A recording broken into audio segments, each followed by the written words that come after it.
Presentamos la serie Verdad Presente, dirigida por el pastor Adrián Evans, en Talking Rock, Georgia, del 19 al 28 de diciembre del año 2019.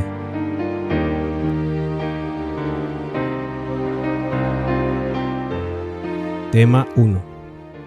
Este Evangelio del Reino.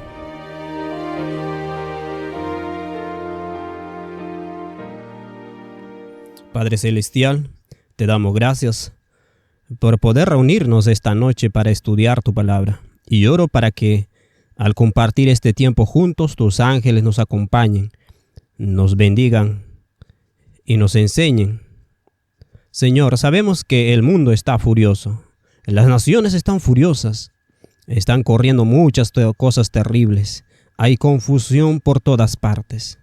Y en medio de esto, miramos a la roca de los siglos para que tengamos un ancla para el alma mientras atravesamos los días venideros. Y oro para que en lo que compartamos tengamos el Evangelio de Jesucristo, para que nuestros corazones no desfallezcan por temor a las cosas que están por venir sobre la tierra, y que nos escondamos en el lugar secreto del Altísimo, bajo la sombra del Todopoderoso, y moremos con Cristo en el seno del Padre. Y te damos gracias por responder a esta oración. En el nombre de Jesús. Amén.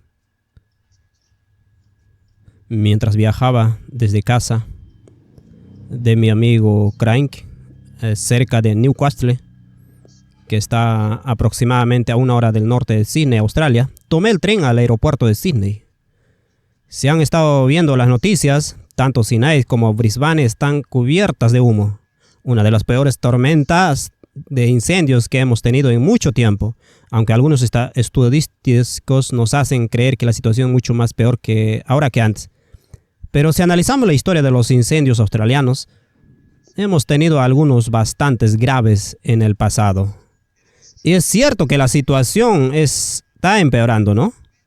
Sin embargo, detecto que algunos intentan exagerar el problema del cambio climático. Y esto podría influir en la agenda del papado sobre el cambio climático. Es posible someter al mundo entero al dominio de una potencia que dice, bueno, tenemos que regular todo esto. Pero en cualquier caso, el ser humano es denso en Sydney. Mientras viajaba en tren, subí con mis maletas y las personas enfrente también las tenían. Empezamos a hablar. Viajaban a Australia, Alemania, para pasar tiempo con su familia. Todos viajaban a Australia para pasar una Navidad blanca. Si vienes a Australia, no tendrás una Navidad blanca en Australia, sino que tendrás unos 37 grados. Y sudarás, pero ellos iban a pasar una Navidad blanca. Empezamos a conversar y por supuesto me preguntaron, ¿a dónde viajas? Bueno, viajo a Georgia, a Atlanta, para compartir material de algunos libros que he estado preparando. Ah, eres escritor. ¿Sobre qué temas escribes? Ah, me alegra que lo preguntes. Y empezamos a hablar. Compartí mis convicciones sobre nuestro amoroso Salvador y cómo representa el carácter de nuestro Padre, y que al parecer casi todo el cristianismo ha malinterpretado el carácter de Dios, y que Dios no es violento. Dios no busca destruir a quienes no siguen meticulosa y temerosamente cada detalle rígido de algún sistema tiránico, sino que Dios es amor, gracia y misericordia. Y sí, por supuesto, en mi crianza y a muchos de los que hemos sido criados en el cristianismo, nos enseñaron que Dios es amor, que Dios es misericordia, y que si aceptas a su Hijo y crees en Él, tendrás vida eterna. El problema era el pero. Pero si no lo haces, Dios te quemará en el infierno. Ahora bien, para la mayoría de los protestantes, la siguiente palabra es para siempre. Para quienes hemos abrazado la fe adventista, alabamos a Dios. Es solo por un breve periodo. Dios solo quemará a sus hijos descarriados por un corto tiempo. Y para quienes conocemos el espíritu de profecía, el tiempo máximo sería de varios días. Ese sentimiento, esa forma de pensar de que Dios quemaría a sus hijos descarriados, les quita por completo la libertad del evangelio. Crea una atmósfera de temor. Nuestro Padre quemaría a sus hijos descarriados por quienes se ha esforzado tanto en salvar. Y luego, ¿cómo no lo aceptan? ¿Los quemaría?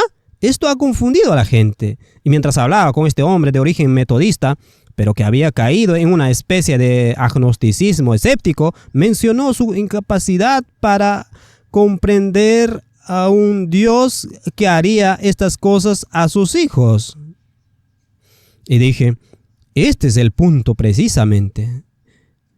Y él había indicado con su escepticismo que, por supuesto, era algo agnóstico respecto a la creencia en Dios. Y le dije, ¿sabes qué? Yo también soy agnóstico o ateo respecto al Dios cristiano. Mi padre no practica las enseñanzas del cristianismo en general. No digo que todos, pero sí en general. Adoro al Dios de Jesucristo, el que se revela en la Biblia, el que ama y cuida de sus hijos. Estaba intrigado, quería participar, le interesaba lo que yo le decía, que hay otra alternativa al agnosticismo del cristianismo y que permite entablar una relación de amor con el Dios de Jesucristo. Pues Jesús mismo dijo, si me has visto a mí, has visto al Padre. ¿Será cierto? ¿Será cierto que si has visto a Cristo, a aquel que cuando vino a la tierra, cuando vino aquí, le dijo a Felipe, Felipe, si me has visto a mí, ¿has visto al Padre? ¿Y qué vio Felipe en esos años? ¿Qué vio? Sanar enfermos, resucitar muertos, predicar misericordia, gracia, ternura y bondad. Cuando lo golpeaban, ofrecía la otra mejilla. Esta es la revelación que Jesús nos ha dado. ¿Cómo podríamos pasarla por alto? Estas son algunas de las cosas que estaba comentando con este caballero. Y tuve la oportunidad de compartir con él nuestro librito Guerras de Identidad.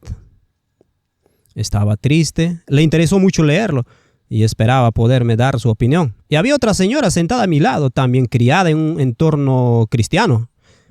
Había sido criada en un entorno católico. Y de nuevo, expresando lo que muchos han expresado, sobre todo en Australia, aunque supongo que ocurre lo mismo en Estados Unidos, nuestro máximo representante de la Iglesia Católica en Australia ha sido encarcelado por pedofilia, o no recuerdo bien, supongo que por abusar sexualmente de 2 niños de 13 o 14 años. Está en la cárcel, está en su última apelación, y sea cual sea el resultado, el efecto de esto en la población australiana es que la iglesia es completamente inútil. Ya no hay lugar para ella. Miren, esta gente y me lo han dicho una y otra vez, estos hombres de Dios que se aprovecharon de estos niños, esto es imperdonable y ya no confiamos en la iglesia por lo que han hecho. Sé que las cosas no son diferentes aquí en Estados Unidos, con algunos de los sucesos que han ocurrido, y podemos, como algunos, al hablar con alguien, preguntarle su opinión. Y cuando les hablo de esto, la reacción inmediata de esto es, necesitamos restablecer la pena de muerte. Lo mejor para este hombre es una bala entre los ojos. ¿Esa es la solución? ¿Acaba con el problema? No parece. No lo parece. Pero existe este instinto natural, existe esta rectitud que surge dentro del alma humana para condenar a esos individuos.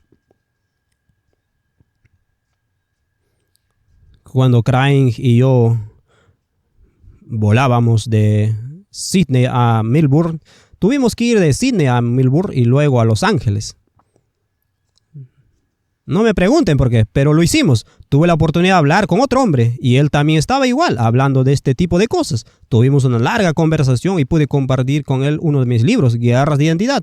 Pero los mismos temas, las preguntas sobre un Dios que mataría a sus propios hijos que se niegan a seguirlo como él quería. Y les dije a algunos de ellos en mis conversaciones, y hago estas preguntas donde quiera que viajo. ¿Hay alguna diferencia entre el Dios del cristianismo y el líder de Corea del Norte? ¿Hay alguna diferencia? Todos en Corea del Norte aman a Kim Jong, ¿verdad? Porque si no lo hacen, pero no es lo que enseña el cristianismo. Si amas a Dios, ahora Dios ofreció un sacrificio. Apuesto a que eso te lleva a otra pregunta. Entonces Dios está molesto por el hecho de que hemos pecado. Y por eso, para satisfacer su ira, envía a su hijo a ser masacrado en una cruz para satisfacer su ira. Ahora, a la mayoría de la gente no le gustaría expresarlo de esa manera.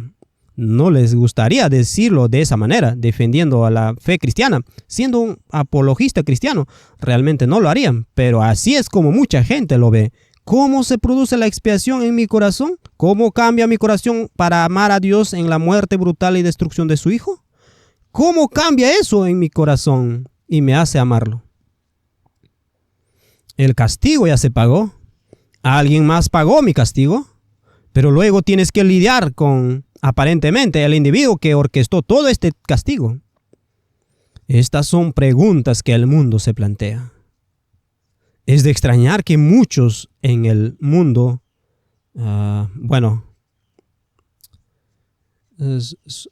supongo que has oído el término pro-cristiano. Vivimos en un mundo post-cristiano.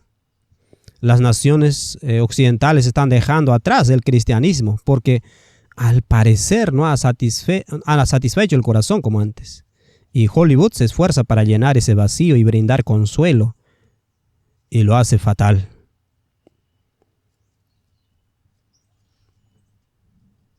Estas fueron algunas de las cosas que tuve la oportunidad de compartir. Y tuve otra oportunidad de hablar con una señora camino a Los Ángeles y pude darles un ejemplar de Hechos de nuestro Dios bondadoso. Fue una experiencia maravillosa. Me encanta regalar ese libro, Hechos de nuestro Padre bondadoso. Este es el Dios que adoro, un Padre amoroso, un Padre tierno, un Padre misericordioso que es misericordioso con su Hijo. Y para quienes nos han acompañado en este viaje durante los últimos años, ¿no nos ha ardido el corazón al contemplar a nuestro Dios? Este Dios misericordioso, y al ir desgranando capa tras capa, preguntándonos, ¿es realmente cierto? Muchos me dijeron hace años, quiero creer que nuestro Padre es verdaderamente amoroso. Pero cuando leo las historias del Antiguo Testamento, tuve la misma experiencia. ¿Cómo explicamos estas historias del Antiguo Testamento? Parecen bastante claros, pero al estudiar, observar, arrodillarnos y orar a nuestro Padre pidiendo guía, ¿es cierto lo que dijo tu Hijo? ¿Eres como tu Hijo porque lo amamos? Tu Hijo es hermoso. Nos enamoramos de Él, pero ¿es el Padre realmente como Él? Y así lo hemos descubierto en ese estudio con gran alegría. Y esto es lo que dice la Biblia. Si me buscan con todo su corazón, me encontrarán. Y cuando llegan a estos pasajes de las Escrituras donde dicen, Padre, esto parece como si te enojaras y parece como si acabaras de exterminar a cientos de miles de personas. ¿De verdad eres tú? ¿De verdad hiciste eso? Estoy dispuesto a creer de otra manera, pero dijiste que esta es tu palabra y necesito creer en ella. Y estos son los conflictos que surgen en la mente al intentar comprender y armonizar las Escrituras y encontrarle sentido. Mucha gente nos ha dicho, Están espiritualizando la Biblia, estas historias del Antiguo Testamento. Y yo digo, bueno, quizás estés espiritualizando las palabras de Jesús cuando dijo, si me has visto a mí, has visto al Padre. Es decir, ¿es cierto o no? ¿Lo decía en serio? ¿O como hemos descubierto? Juan 5:22, solo estoy repasando un poco. Juan 5:22 me recuerda mucho la historia. Ya saben cómo después de tantos siglos, un individuo decidió que las arañas tenían 6 patas. ¿Recuerdan el nombre de ese hombre? No lo sé. Pero durante siglos el mundo creyó que las arañas tenían 6 patas. Y entonces alguien las contó. 8 patas. Se tomaron el tiempo de decir, un momento, no son 6, son 8. Solo pasaron varios siglos para que la humanidad aceptara el legado de sus antepasados, de que las arañas tenían 6 patas. Bajo una ilusión. Y de repente lo comprobaron. Y entonces vemos en Juan 5, y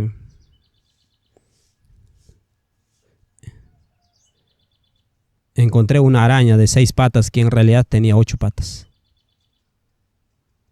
Juan 5:22, porque el Padre no juzga a nadie. El libro de Juan es uno de mis favoritos libros de la Biblia.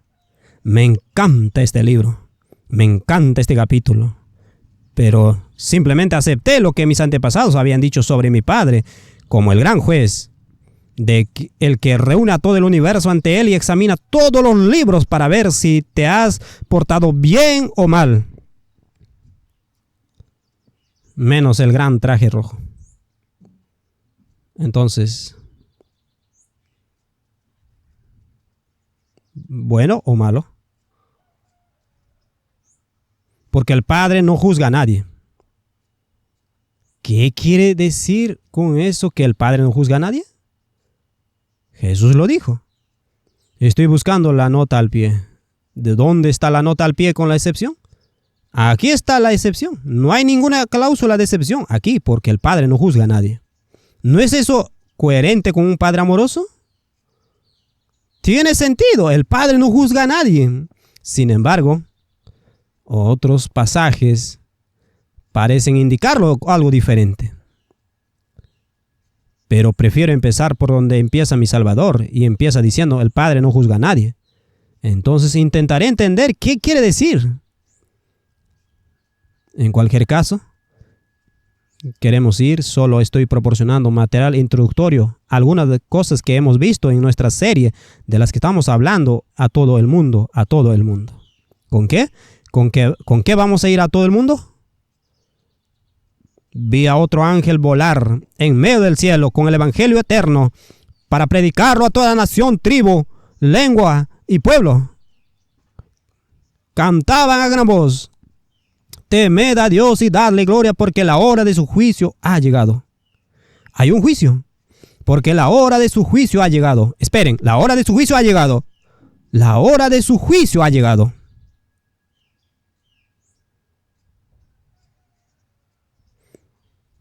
Hemos llegado a un momento en la historia humana en el que contamos con suficientes datos como para que como raza humana podamos comprenderlos y juzgar el carácter de Dios.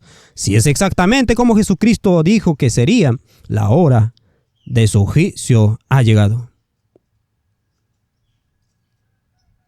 Este evangelio, bueno, vayamos al evangelio eterno.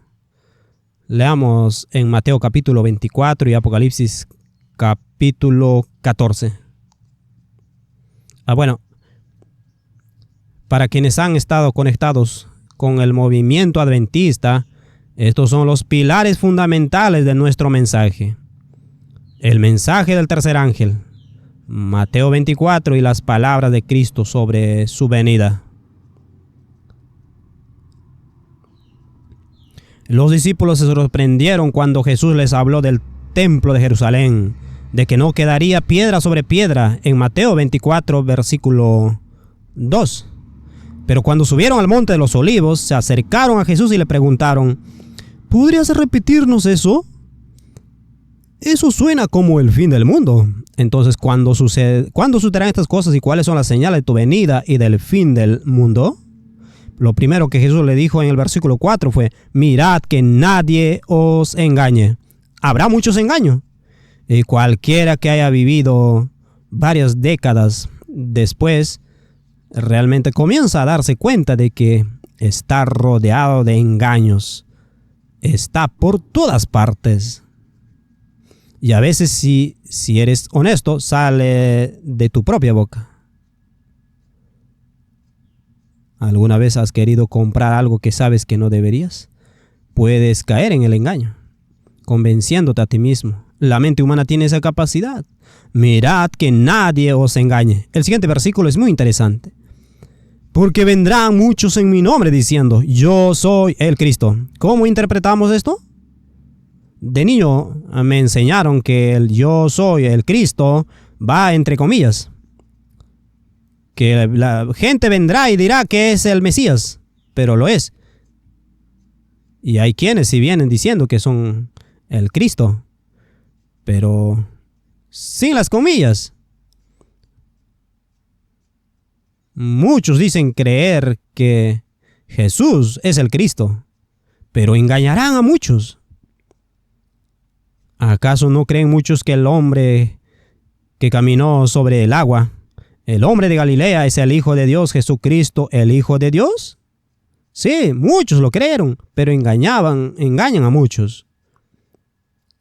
Este es el desafío.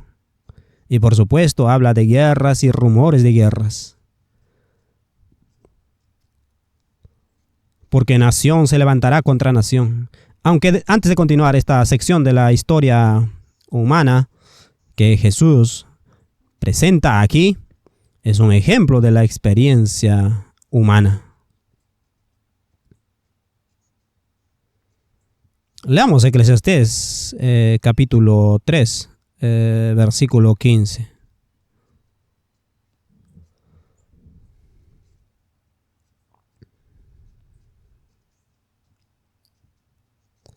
Eclesiastés 3:15. Lo que fue es ahora, y lo que ha de ser ya fue, y Dios demanda lo que ya pasó. ¿Por qué demanda Dios lo que ya pasó? Porque las manzanas no caen lejos del árbol, ¿verdad?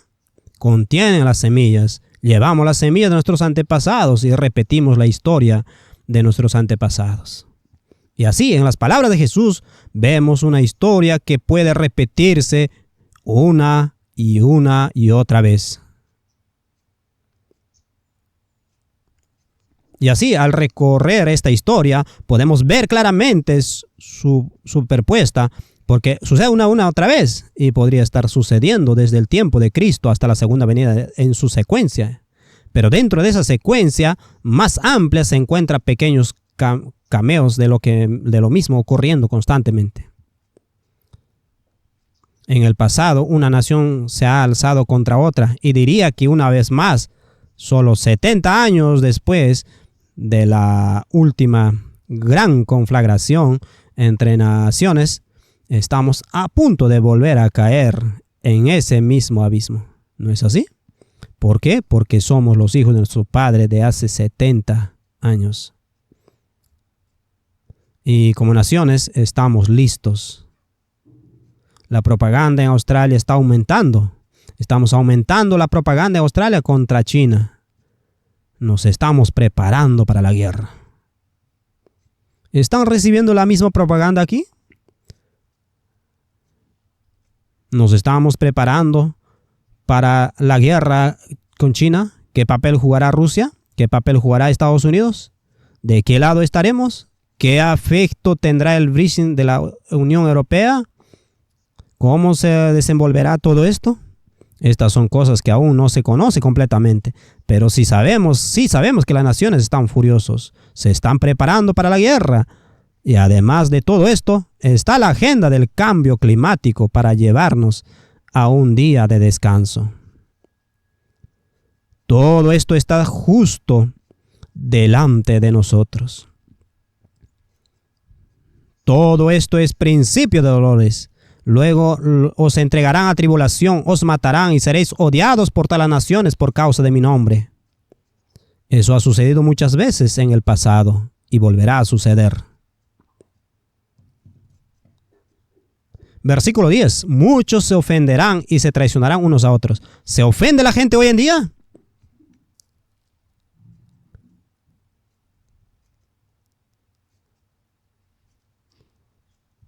En una época donde la gente tiene la libertad de identificarse como una tostadora, un perro, un gato o como quiera, sin importar su biología, la gente se ofende.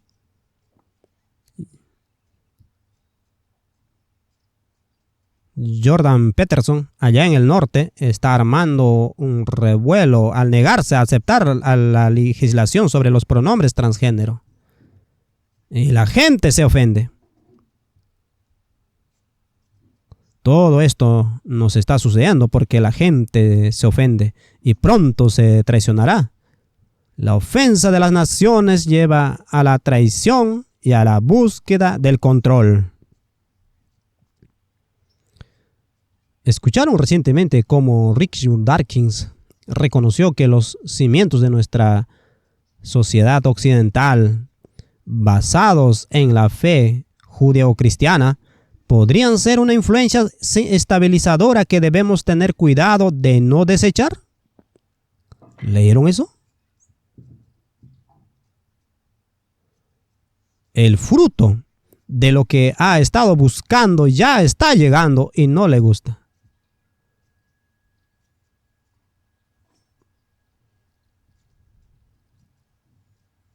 Muchos falsos profetas se levantarán, versículo 11, y engañarán a muchos. Esto es un desafío. Falsos profetas por todas partes. Y por haberse multiplicado la iniquidad, el amor de muchos se enfriará. ¿Acaso abunda la iniquidad? Basta con usar uno de estos dispositivos. Internet nos está llevando a una sopa colectiva de inmundicia que la mayoría del mundo está aceptando. Y como mencioné, Gary ha impreso algunas copias de algunas de las estadísticas en este nuevo libro, Comforter, que acabamos de publicar. Tenemos algunas por allí. Citando el libro Comforter, ahora se envía 250 millones de correos electrónicos diarios con contenidos pornográficos. 250 millones al día. 43,000 horas de video pornográfico se suben a internet a diario, simplemente inundando de esta inmundicia, y las naciones la absorben sin parar, y el tejido social de nuestra sociedad se está erosionando lentamente. El matrimonio ya no es una institución valiosa para muchísimas personas, y el amor de muchos se está enfriando. La iniquidad abunda, mas el que persevera hasta el fin, éste será salvo. ¿Cómo perseveramos hasta el fin? ¿De qué nos permite perseverar hasta el fin? Aquí está la respuesta. Versículo 14. Y este evangelio del reino será predicado en todo el mundo. La pregunta es, Señor Jesús, ¿qué es este evangelio? ¿Qué es este evangelio? Necesitamos saber qué es este evangelio para no ser engañados. Porque como dijo Pablo en Gálatas 1, 8 al 9, si alguno predica un evangelio diferente del que yo he predicado, sea maldito. No dice maldito sea, dice sea maldito, ya que permite que suceda. Porque si crees en un evangelio falso, si no crees en la verdad del evangelio verdadero, tu propia maldición recae sobre ti. Como siembras cosecharás. No es Dios imponiendo una maldición sobre quienes lo rechazan, son aquellos que sufren las consecuencias de sus propias decisiones. Pero Pablo dice, si alguno, y añade, como os dije también os repito, si alguno predica un evangelio diferente del que os he predicado, sea anatema. Necesitamos saber qué es este evangelio. Y aquí es donde quiero hacer un breve repaso de lo que hemos estado haciendo.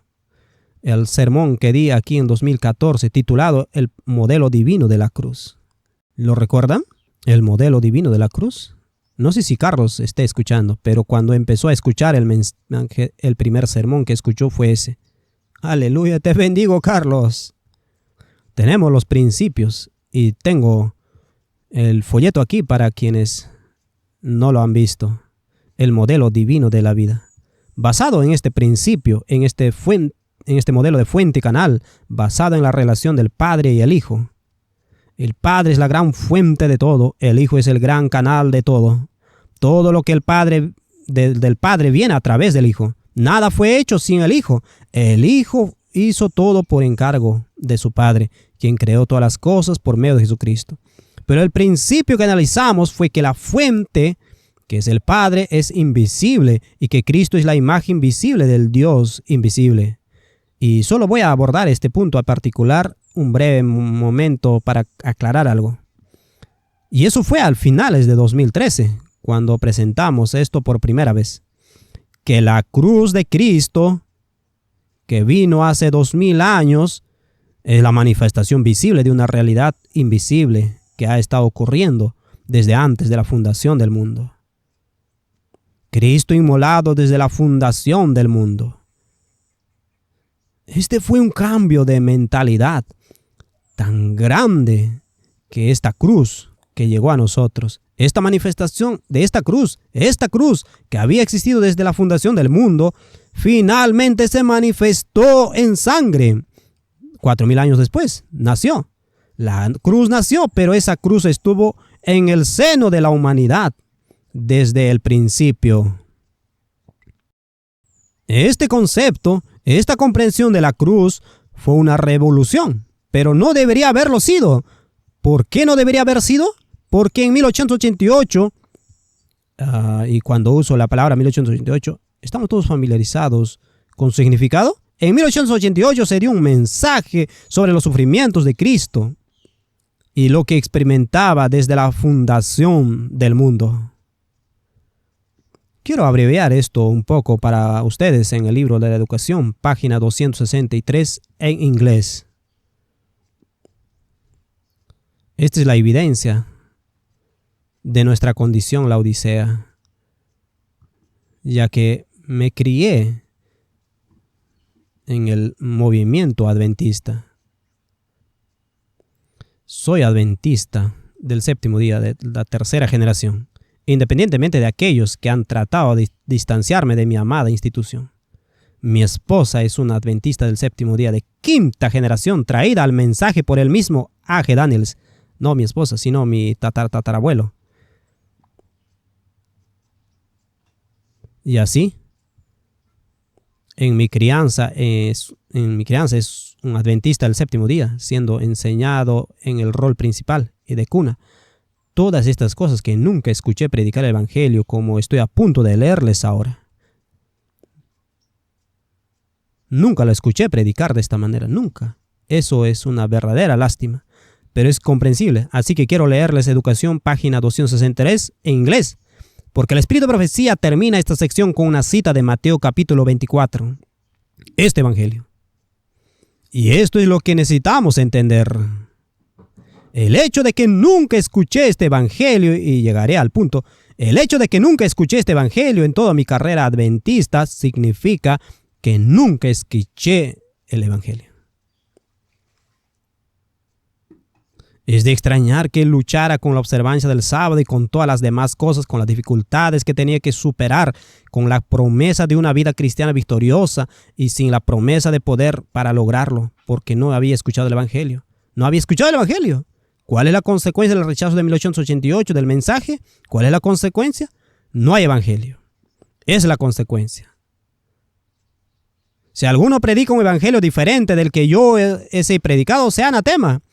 Y yo era un maldito, sentado en la privacidad de mi hogar, luchando con mi carne y mis tentaciones, tratando de vencer sin poder. Aunque podía cantar los cánticos, Señor, te ruego por las victorias, y cuanto más oro por la victoria, más caído me siento. Pero debemos ir a la iglesia cada sábado, debemos demostrarle al resto del mundo que estamos venciendo. Hipocresía absoluta. En mi vida, un átomo lo que quiere Pero esa es mi vida. La hipocresía me estaba volviendo loco, queriendo creer que podía vencer y sin embargo no tener poder para lograr lo que creía que Dios me daría. ¿Por qué Dios no me das la victoria? Hijo mío, no me conoces.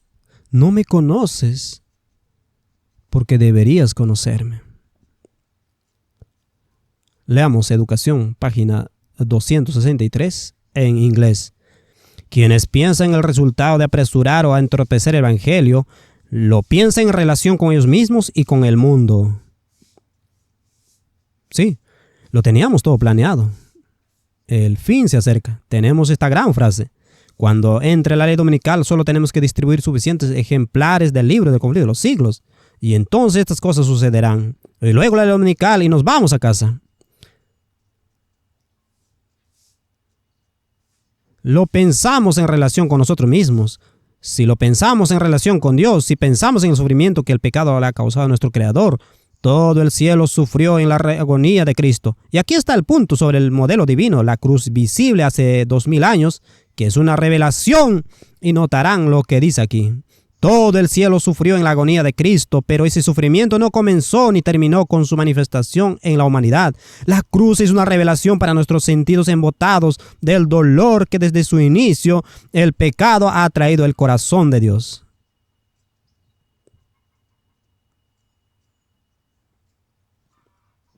Al pensar en los sufrimientos de Dios, al pensar en nuestro Padre Celestial, ¿lloramos por Él al pensar en su sufrimiento? ¿Acaso pensamos, Dios es Dios, Dios lo sabe todo, Dios es todopoderoso, Dios es omnipotente, Dios, como muchos enseñan, es impasible? ¿Qué significa eso? Sin pasión. ¿Sí? ¿Lo creen? Aleluya. Si Jesús es la revelación del Padre, ¿mostró pasión? Cuando vemos la pasión de Cristo, ¿cómo podemos creer que Dios es impasible? Esa es otra historia. Una revelación para nuestros sentidos embotados. Este sufrimiento, el sufrimiento que nuestro Padre experimentó desde su inicio. ¿Cuándo fue su inicio? Cuando Satanás se rebeló en el cielo antes de la creación de esta tierra. Cristo estaba en la cruz. Cristo sufría en su espíritu. ¿Y qué es la cruz? Mateo 16:24. El que quiera seguirme, niégase a sí mismo, tome su cruz y sígame. La cruz es la abnegación. Negar lo que te corresponde por derecho para ayudar a alguien o ser una bendición para alguien más. De modo que cuando alguien te abofetea en una mejilla, le ofreces la otra. Oh Señor, ayúdame a ser así. Esa es la cruz. Esa es, en efecto, la cruz. Cada desviación del bien, cada acto de crueldad, cada fracaso de la humanidad en alcanzar su ideal le causa dolor. Cuando cayeron sobre Israel las calamidades, resultado inevitable de la separación de Dios, la subyugación por parte de sus enemigos, la crueldad y la muerte, se dice que su alma se afligió por la miseria de Israel. En toda su aflicción él fue afligido y los cargó y los sostuvo todos los días del antaño, como en Josué 10:16 e Isaías 63:16. Ese texto, en toda su aflicción él fue afligido. Pensando en los sufrimientos de nuestro Padre, su Espíritu intercede por nosotros con gemidos indecibles y toda la creación gime y sufre a una. El corazón del Padre infinito es dolor y compasión. Nuestro mundo es un enorme lazareto, un escenario de miseria en el que ni siquiera permitimos que nuestro pensamiento se detenga. Y de repaso, y esto y una y otra vez, porque si no lo repaso continuamente, corremos el riesgo de olvidarlo. Y no podemos comprenderlo. Pero hoy nuestro Padre vio a 125 millones de bebés en el vientre materno asesinados en aborto hoy. Y mañana a otros 125 millones y al día siguiente 125,000. Este año entre 40,000 y 50 millones de bebés son asesinados en abortos. ¿Lo siente nuestro Padre? No hay un gorrión que caiga al suelo sin que nuestro Padre lo sepa. Como dice el libro deseado de todas las gentes, el latido del dolor vibra hasta el corazón de Dios. ¿Cuán grande es el corazón de Dios? es demasiado grande. ¿Por qué nuestro Padre se permitiría sufrir todo esto? Hoy 3,000 personas se suicidaron, dejando un montón de vidas humanas destrozadas, individuos abatidos en agonía por la pérdida de sus hijos, padres o lo que sea que se le quitó la vida. Y Cristo lo sintió todo. El Padre lo sintió todo. Tengo que volver a esto en mi mente para centrar mi realidad en lo que realmente está sucediendo en su vida. Si tengo que cantar, Jesús, manténme cerca de la cruz. Esta es su cruz. La cruz que se manifestó hace 2,000 años, pero Jesús caminó por el Calvario hoy. Hoy fue el Calvario. Hoy fue escupido. A los ojos de esas niñas que fueron violadas hoy por hombres viles, Cristo sufrió las agonías de la cruz. Más de 13 millones de mujeres, niños y hombres utilizados para la esclavitud, para el sexo en todo el mundo. 13 millones de personas que conocemos, que no conocemos. Cristo lo sintió todo, lo sintió todo. No solo en la víctima, sino también en el agresor, capaz de aniquilar sus sentimientos naturales hacia otra persona para destruirlos, de hacer tal maldad a otra persona para aquietar su conciencia. Tuvo que alejar a Cristo.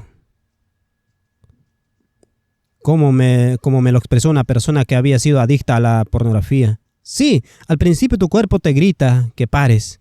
El Espíritu de Dios te suplica: por favor, no sigas por este camino, dijo, pero hay que superarlo.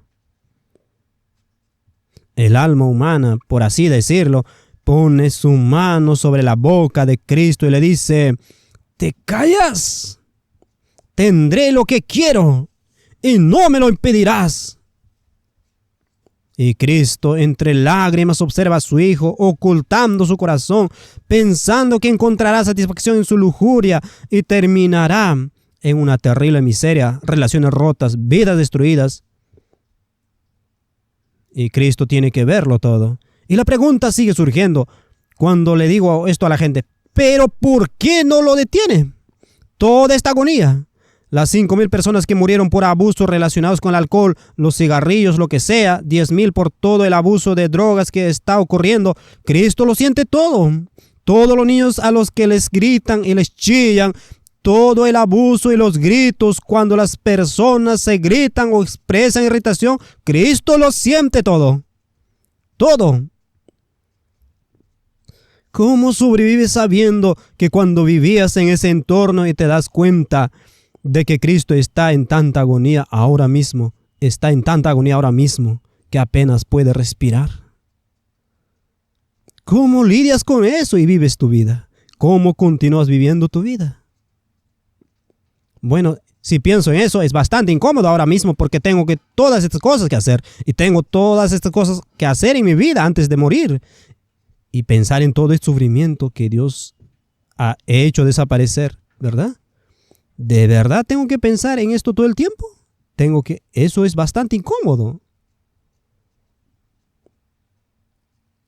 Si no lo entendiéramos tal como es, la carga sería demasiado terrible. Pero Dios lo siente todo. Para destruir el pecado y sus consecuencias, dio a su amado.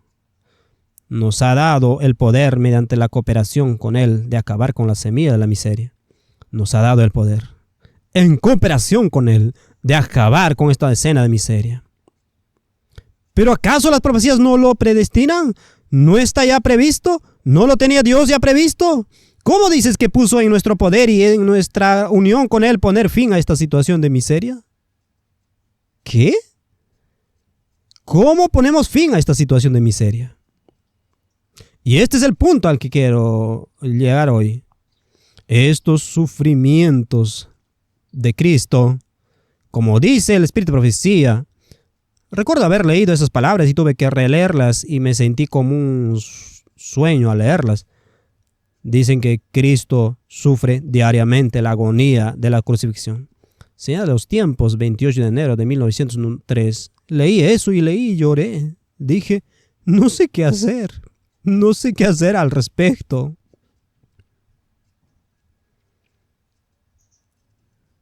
Y me dijo, Adrián, ¿puedes velar conmigo una hora?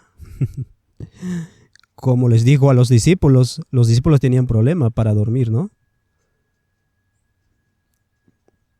Sé que algunos ya lo han oído, pero tendrán que ir indulgentes conmigo, porque tengo que predicar esto para mí. Necesito recordar lo que está pasando, mi padre. No lo entiendo, no lo comprendo, me abruma. Pero cuando lo pienso,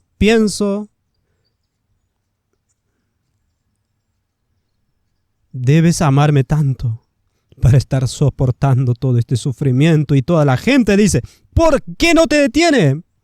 Entonces, si lo detuviera, si pudiera detenerlo, ¿qué nos pasaría a ti y a mí? ¿Seríamos salvos? Si Cristo viniera esta noche, ¿sería salvo? Quiero decir que sí, creo que sí. Pero el alma tiembla un poco, solo un poco. ¿Sería salvo? Por fe, creo. Él ha puesto en nuestro poder, en cooperación con Él, poner fin a esta escena de miseria. Luego dice esto.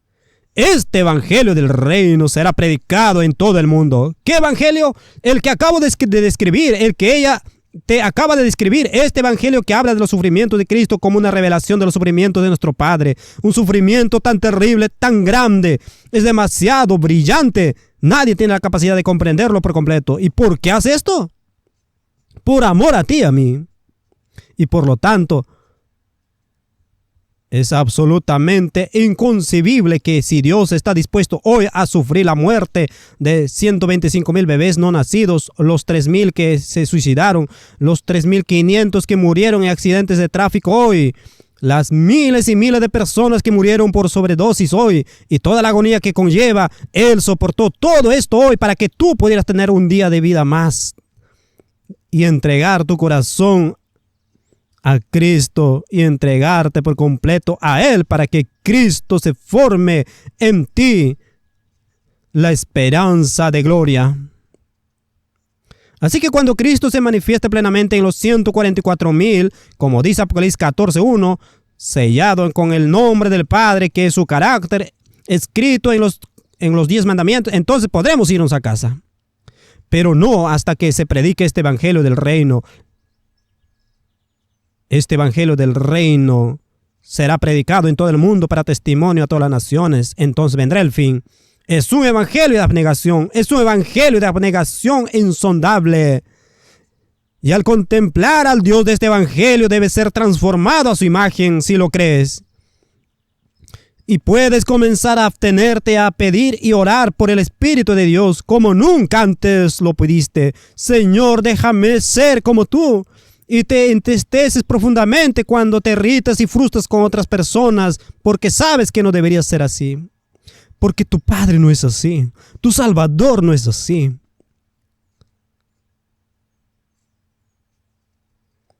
Pero al contemplarlo cambias. Y este hermoso Jesús estuvo oculto de mí por más de 4 décadas. No pude encontrarlo. Muchos vendrán en mi nombre diciendo yo soy el Cristo y aún así engañarán a muchos.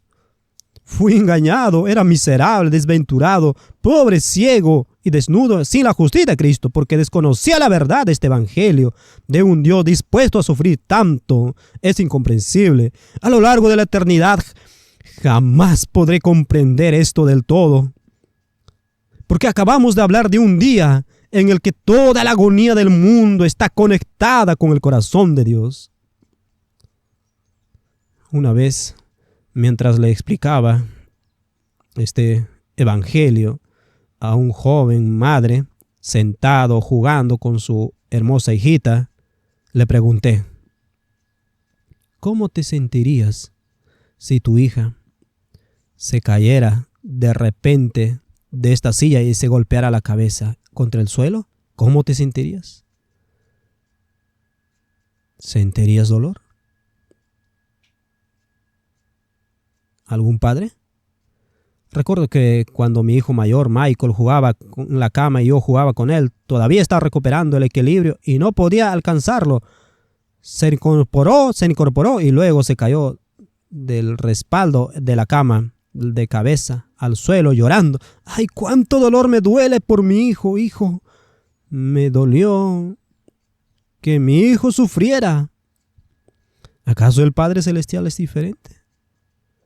¿Cómo es ver a sus hijos lastimarlo más? Me he desensibilizado. Tuve la desafortunada experiencia de crecer en Australia, en una cultura occidental donde vi muchas películas, incluyendo Terminator. Soy un pecador empedernido. Así que a Dios le ha llevado tiempo liberar de eso y volver a ser una persona sensible. ¿Sabes cómo vivir como una persona sensible en este mundo?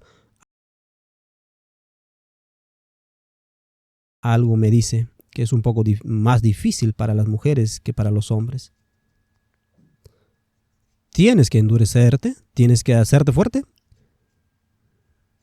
Corremos el peligro de perder la feminidad en nuestra cultura actual, de que las mujeres se vuelven más duras, más fuertes y más decididas, más grandes, más rápidas, más fuertes, más esteroides, la sensibilidad. Ese es el problema, el factor que iguala. Y recuerdo cuando mi esposa dio a luz a mi hijo, pensé, las mujeres son fuertes, wow. Wow. Así que quizás sea más difícil para los hombres que para las mujeres. Pero en fin, en cualquier caso, no vamos a jugar a la batalla de los sexos esta noche. Este evangelio, el reino del reino será predicado en todo el mundo. Este es el mensaje. Ahora bien, lo interesante de esto es que después de esta declaración en la educación, he estado analizando de esto, después de esta declaración, cuando este evangelio del reino, este evangelio del sufrimiento de nuestro Padre y su Hijo, se predica en todo el mundo, ¿qué sucede? Versículo 15. Por tanto, cuando veáis la abominación desoladora anunciada por el profeta Daniel, de pie en el lugar santo, significa esto que si no predicamos este evangelio, no veremos la abominación desoladora.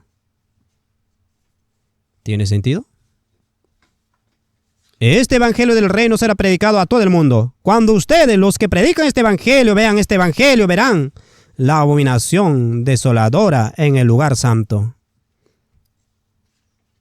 A pesar de todo el estudio bíblico sobre el Daniel Apocalipsis y todas las hipótesis y especulaciones del adventismo de las últimas décadas sobre la abominación desoladora, si no predican este evangelio del reino, no tienen ni idea. Esto nos lleva a una serie de temas que me gustaría compartir. Supongo que solo estoy resumiendo un poco esta noche. Esa era el objeto de esta presentación, la abominación desoladora. Le pedí a Gary que imprimiera varios de estos folletos que tenemos allí. La clave para potenciar el mensaje del tercer ángel. Este libro fue escrito por mi amado hermano Dayan, de Sofía, Bulgaria. La joya de Bulgaria. No te avergüences, Dayan, te amo. Este libro habla de la abominación desoladora, relacionada con el evangelio del reino. Está escrito en forma de semilla. Sí, hay algunas cosas que aquí que son difíciles de entender, pero en el capítulo 1 de este libro se explica la abominación original. ¿Qué era la abominación original? Y solo quiero leerles un par de cosas sobre su importancia, por qué necesitamos entender la abominación desoladora y cómo permanecerá en el lugar santo. Todavía hay muchas cosas que debemos entender, y estoy hablando un poco abreviando, pero en Daniel 12 dice que los que enseñan a la multitud de la justicia entenderán, los sabios entenderán, pero los que enseñan a la multitud a la justicia. Así que aquellos que han abrazado este evangelio del reino, hay mucho más que decir sobre este punto en particular. Pero solo quiero leerles un poco de las páginas 10 y 11 sobre la abominación original. Esta es la abominación original. El deseado de todas las gentes, página 761 en inglés. Al comienzo del gran conflicto, Satanás declaró que la ley de Dios no podía obedecerse, que la justicia era incompatible con la misericordia, y que si se quebrantaba la ley, sería imposible que el pecador fuera perdonado. Todo pecado debe ser castigado, instó Satanás. Y si Dios remitiera el castigo del pecado, no sería Dios de verdad y de justicia. Esa es la abominación original. ¿Cómo puedo demostrárselo?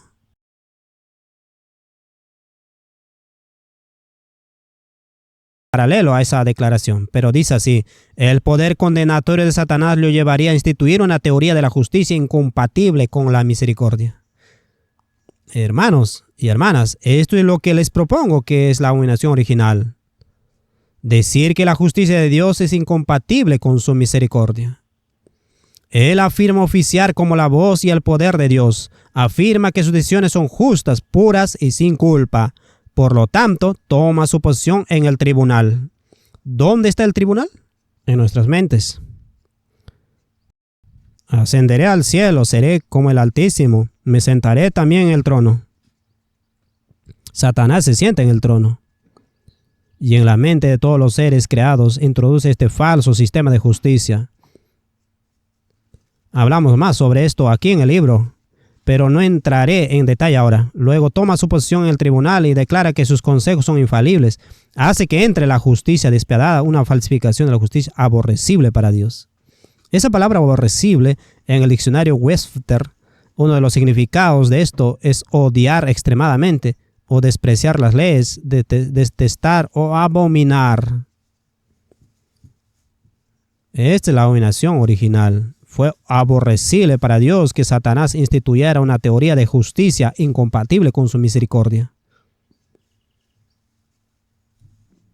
Y decir que, por lo tanto, debido a la justicia de Dios, como Satanás lo proclamó, Dios no estaba en posición de perdonar al pecador sin pena de muerte.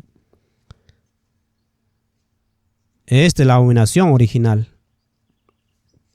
Y Dios, en su gran misericordia, al reflexionar sobre estas cosas, al observarlas, nos encontramos a punto de algo tremendamente grande para quienes han estado estudiando esto.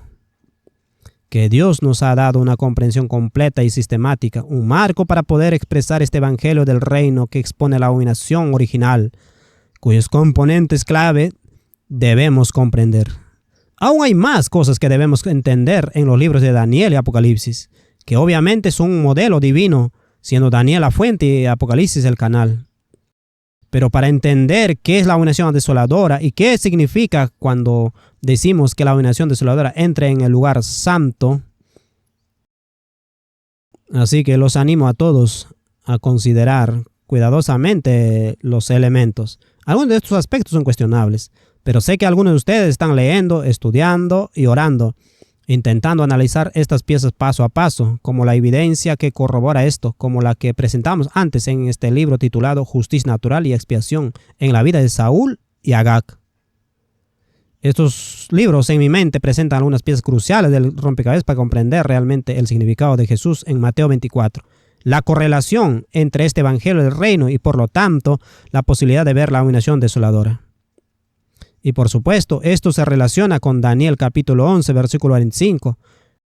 Plantará las tiendas de su palacio entre los mares en el glorioso monte santo, pero llegará a su fin y no habrá quien le ayude. No comprenderás estos versículos si no comprendes el evangelio del reino y en consecuencia la abominación. ¿Qué es la abominación desoladora? La respuesta estándar, por supuesto, dentro del adventismo es el poder de Roma.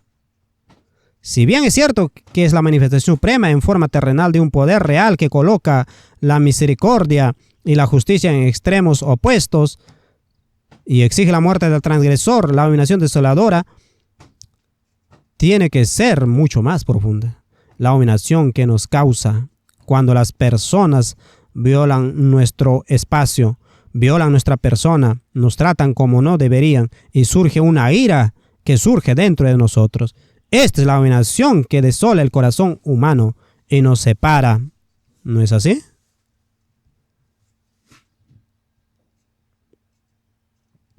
Dios líbranos de esta sensación de injusticia. Esta sensación puede ser lo que llamamos indignación justa.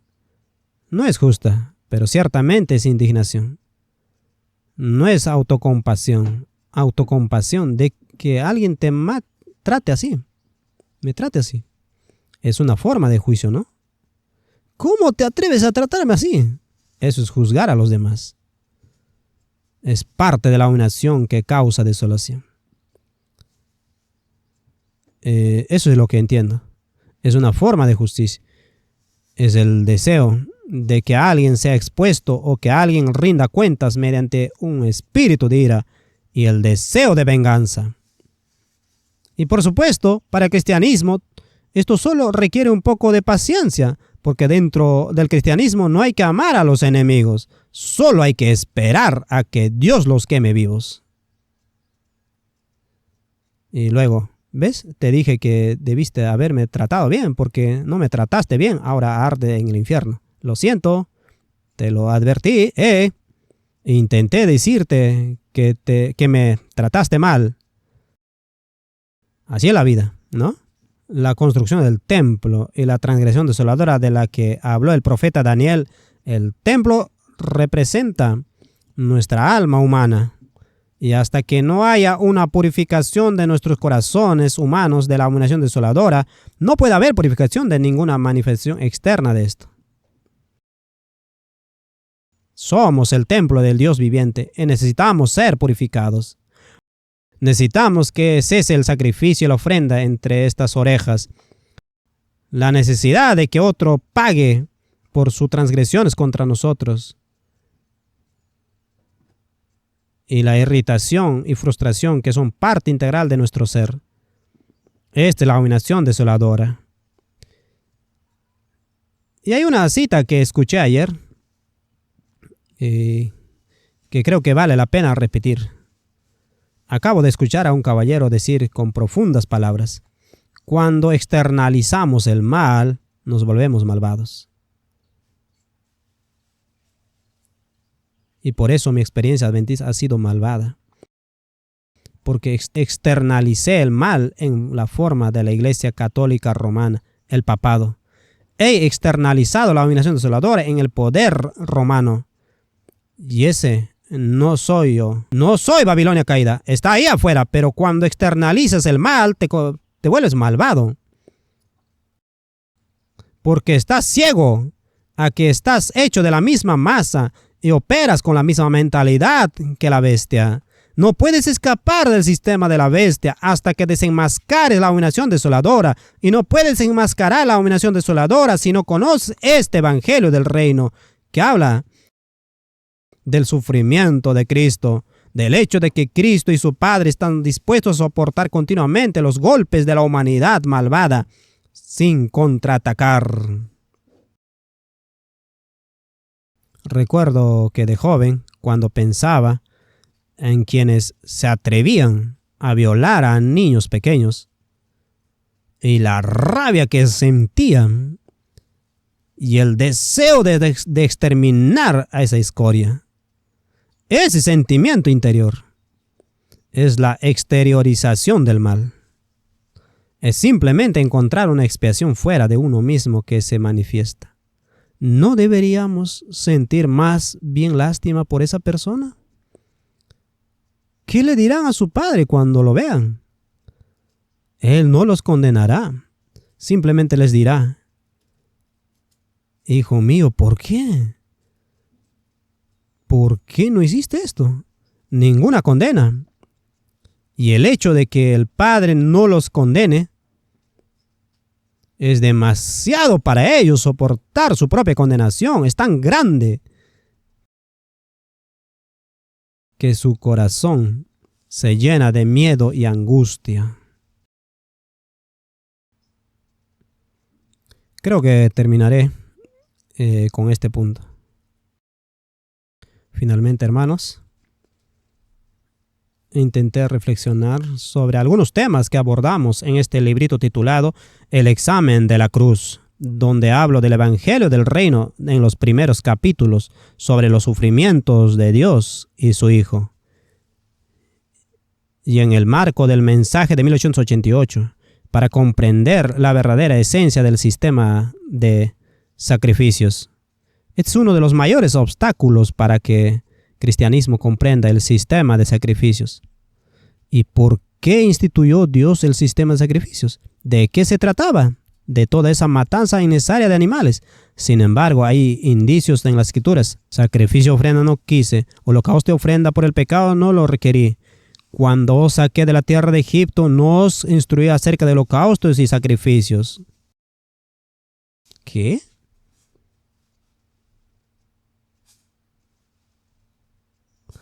Estoy muy agradecido por esto.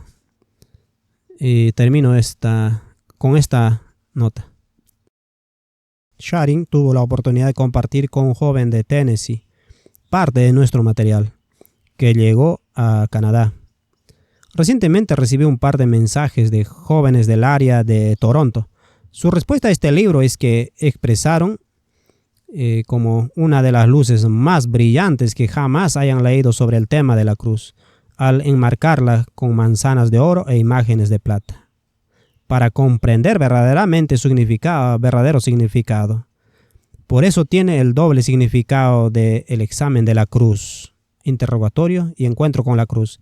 La cruz se replantea en la imagen que creo que este es el Evangelio del Reino, nos pide presentar.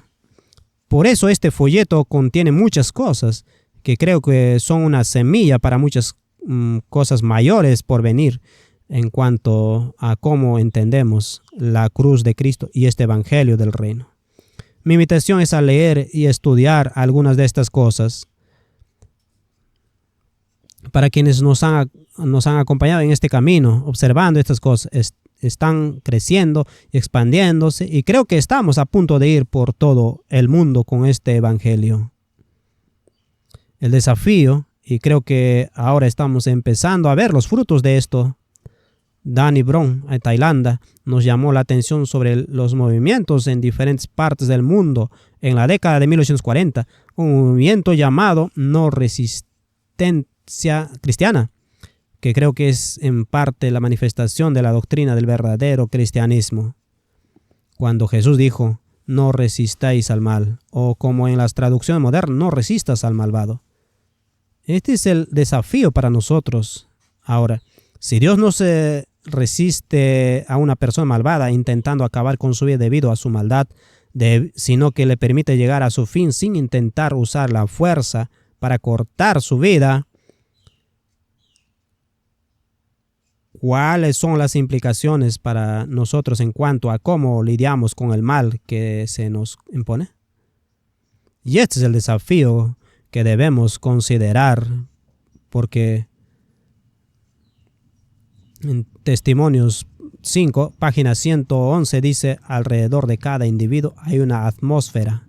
¿Recuerdan esa afirmación? Cuando alguien alberga ira, maldad y odio, vibra una atmósfera de odio, venganza y juicio. Y cuando esas vibraciones de su persona te impactan, si no estás en Cristo, si no comprendes quién es Cristo, esas vibraciones vibrarán con tu instinto humano natural y te convertirás instantáneamente en un reflejo de ellos, a menos que Cristo se forme en ti. Desearás resistir la maldad de otra persona y llevar al culpable ante la justicia. Pero en las doctrinas que vemos aquí, el verdadero seguidor de Cristo, cuando alguien le hace daño, no intenta llevarlo ante la justicia, sino simplemente apela sobre el camino que está tomando, no con ira ni con violencia, sino con amor. Hermano, con este camino que estás tomando te vas a hacer daño. Recuerdo haber oído la historia de un hombre, probablemente en Ruanda, a donde lo llevaron para ejecutarlo y que iban a matarlo. Y él dijo, quizás en Sudamérica, dijo, no manches mi abrigo con sangre. Lo necesitas. Toma mi abrigo, tómalo. No hay necesidad de arruinarlo, podrías usarlo. No resistencia cristiana, pero tener una fe así es lo que cambiará el mundo. Pero hablaré más sobre esto en términos de adquirir esta experiencia. Y aquí es donde la siguiente parte del mensaje del primer ángel cobra una importancia crucial. Adorad a aquel que hizo el cielo y la tierra, los mares y la fuente de las aguas. Y analizaremos más a fondo esto, sobre adquirir este espíritu, el espíritu de no resistencia, de no tomar represalias cuando alguien te golpea en la mejilla que le ofreces, y también la otra. Y creo que en un futuro muy cercano, las semillas que se están plantando de este evangelio se manifestarán de manera extraordinaria. Y espero con ansias ese momento. Bueno, gracias por escuchar. Alabo al Señor por esta bendición. Tenemos todos estos libros: La clave para potenciar el mensaje del tercer ángel, Justicia natural y expiación, El examen de la cruz, está por allá. Y tenemos algunos ejemplos del libro Comforter. Cuando volví de Estados Unidos, la última vez vi un documental sobre cómo la comunidad mormona de Utah lidiaba con la cuestión de la homosexualidad. ¿Y cuál es nuestra respuesta a la homosexualidad? Deberíamos seguir a los bautistas de Westboro al abordar esta cuestión.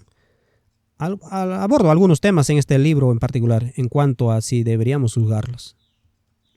Bueno, muchos dentro de la comunidad gay están juzgando a los cristianos, ¿no es así? ¿Se trata simplemente de que cada comunidad juzga a la otra y es mejor que la otra? Cuando el Padre dice que no juzguemos. Todos tenemos la Biblia, sabemos las consecuencias de lo que sucederá. En fin, no seguiré. Está en el libro El Consolador. Voy a arrodillarme y terminaremos en oración. Padre nuestro que estás en los cielos, te doy gracias por este evangelio del reino. No puedo comprender tu sufrimiento, Padre. Simplemente te adoro. Te agradezco tu paciencia, tu longanimidad con nosotros, abundante en misericordia y verdad. Y oro por ese espíritu, Padre, tu audaz y hermoso espíritu revelado en tu Hijo. Oro por mis hermanos y hermanas que me escuchan, para que podamos recibir, para que te invoquemos y digamos: Padre, danos tu espíritu, tu hermoso espíritu lleno de amor, gozo y paz. Contra tales cosas no hay ley. Y para que seamos diligentes estudiantes de la palabra para recoger todos los fragmentos que quedan, para que podamos entrar juntos en la ciudad celestial. Te doy gracias en el nombre de Jesús. Amén.